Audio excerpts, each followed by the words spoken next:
Hello, everyone. Happy Friday. We are coming at you a little bit later tonight because it is Good Friday and we've been out and did some parking lot visits with people, which was really nice just to be outside. It was a beautiful day. And so with me, I have, oh, which way? Yeah, no, this way.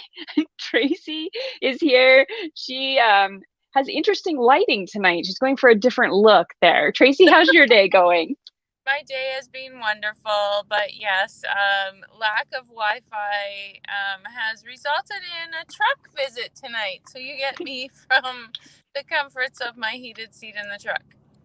Oh, heated seat is good. I really like heated seat, and we got home a little bit later tonight, so you are getting the late edition of Adventures of Steph and Tracy. And so tonight we thought we would start with a quick resilience tip for you. We won't keep you very long because Tracy doesn't have much battery power left. Because guess what? We chatted a little bit before we went live. Surprise, surprise.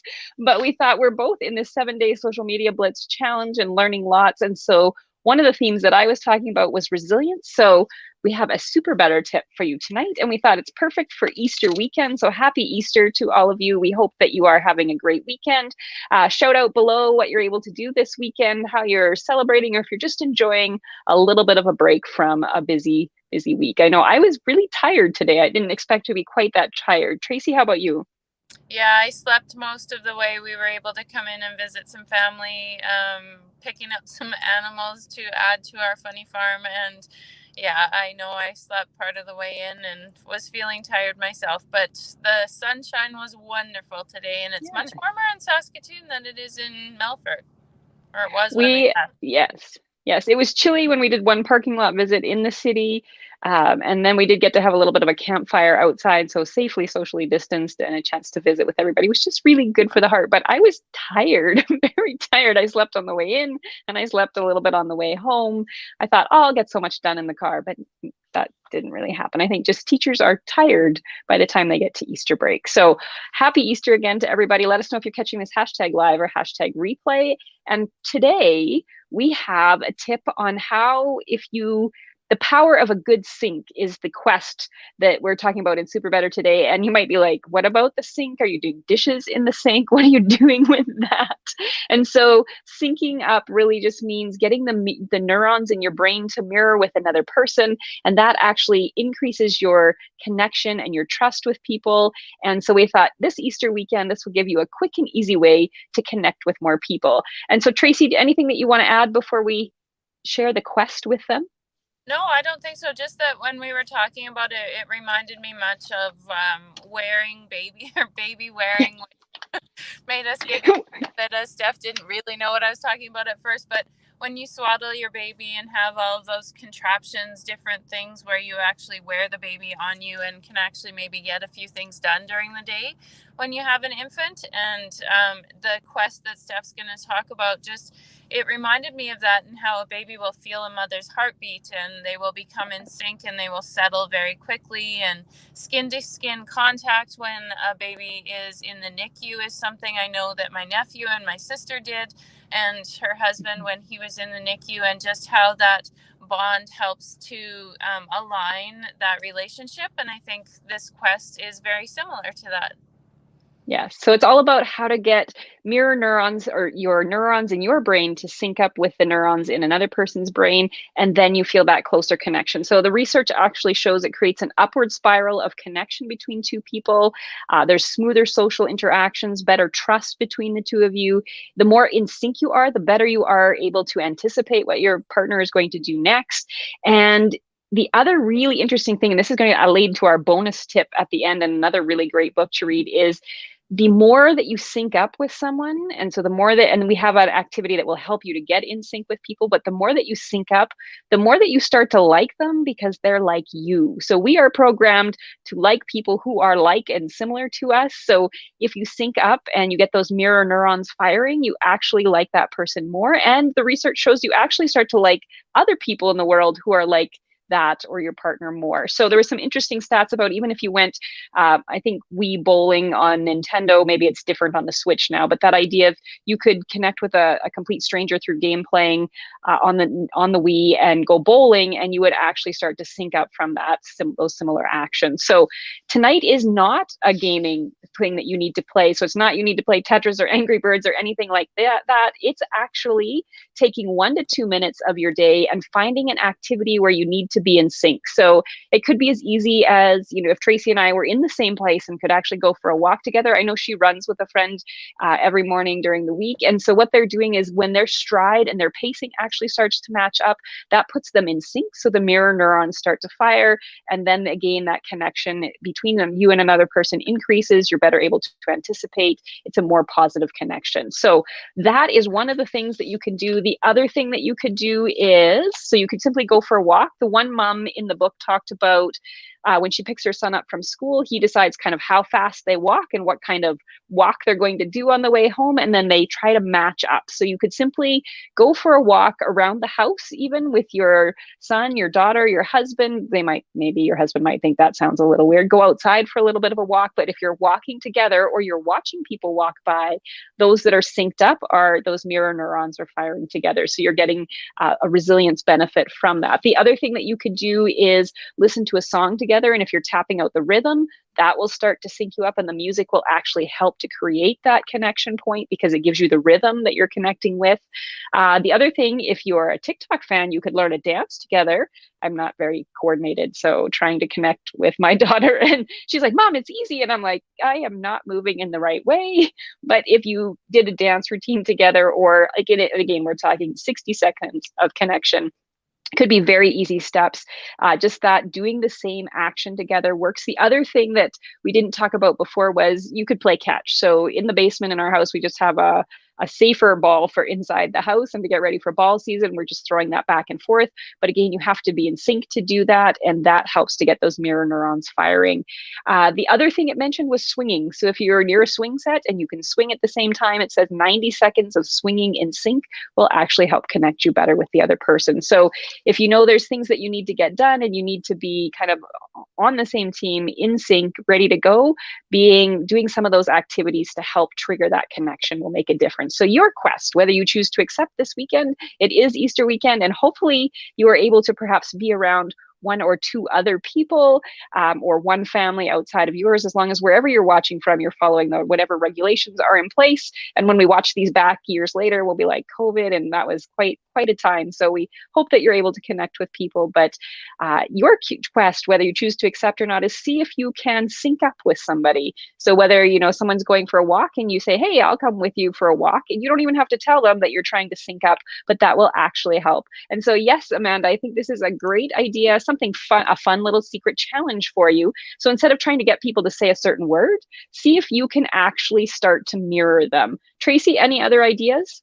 I just think that, like, today we were able at our farm to go for a ride. I was able to ride a new horse, and just watching my son ride his new horse and how over less than 5 minutes they were able to get more in sync, and he was able to relax and their breathing becomes in sync. And I know there's lots of research out there of how animals help people relax and can deal with anxiety. And so just watching him relax and then watching the horse relax, he's a really young horse. And so just watching that aspect of it as well. It doesn't, I think, always need to be with another human. As I Yes. know sometimes that can be difficult, but even going for a walk with your dog, or if you do ride horses like we do, I think you can mirror those emotions and really calm yourself through just trying to relax and kind of mirror what the animal is doing as well. So yeah, I think when you are able to be around family, sometimes it can be stressful. So to have this in your back pocket is just a strategy to help deal with, stresses that come up when you're dealing with family dynamics, can sometimes be a good trick too. And if you haven't seen family in a while and you're able to reconnect, then syncing up with someone like this or mirroring them is a great way to kind of speed up that reconnection process. And like Tracy said, when you stimulate mirror neurons in people, then you start to synchronize heart and breathing rates, and that again connects you even more closely and helps to build that. Building that connection actually helps to build your social resilience. One of the interesting things it said in the Super Better book, my favorite book of the week, is when they said this one person said, whenever there's a big disagreement at the office, they make them move the conference table into the hallway and then back in. Because one of the things that you can do is if you need to move some bigger furniture, you have to work together. You have to be in sync, or you're going to drop it on someone's foot or run something into a wall. So it's kind of like game playing where you have to coordinate your actions with the other person. You have to be in sync and anticipate what they're doing.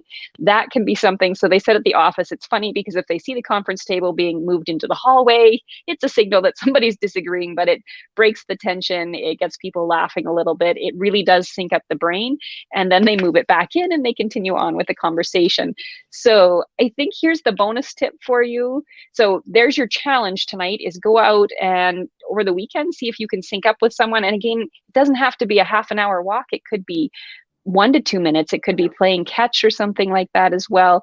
The other thing that you can do is there's a great book on negotiation that I'll share in some future upcoming broadcasts. And they said the closest thing you will ever get to a Jedi mind trick to connect with people and get them to sync up with you is basically mirroring people. So if I start to copy what Tracy's saying, and not to the point where it's so noticeable that it's a copycat, but if she takes a drink, then I might pick up my water and start to take a drink. If she starts to write something down in her notebook, I'd start to write something down. And pretty soon, without her even realizing it, I can start to shift my actions, and that will actually shift the actions of her. And so the other way that you can do that is by mirroring the conversation. So if Tracy's talking about being outside riding the horses, she ends with and riding the horses, and I'd say and the horses, and then I pause, and then she'll keep going. And so we can continue that conversation by me not only mirroring what she's doing, but actually mirroring the words that she's using. And if you're into negotiation, or you're working on a contract, or you're purchasing a car, all sorts of things like that, the more you can sync up with the person, or if you have someone that you're struggling to make a connection with and you can mirror what they're doing, you could get someone who's very closed body language, maybe scowling at you. If you start, you might have to copy them at first, but if you can get synced up, if you put your arms down, they will put their arms down, and then you can get into a much better conversation because you're shifting the energy in the room. So not only is mirroring good for building social resilience, it can also shift the people around you and move into a better energy state. So we'll talk about that a little bit more in a future conversation on negotiation and some of the interesting techniques that you can use. And I think body language, Tracy and I will have to do an edition of The Adventures of Steph and Tracy talking about body language. So anything else to add, Tracy? I can just see you. I had to switch to my phone because my internet connection isn't great. Tracy's in a truck. I can see us on the computer here. So I'm like looking back and forth. Anything else to add before we wrap up our Good Friday adventures of Steph and Tracy?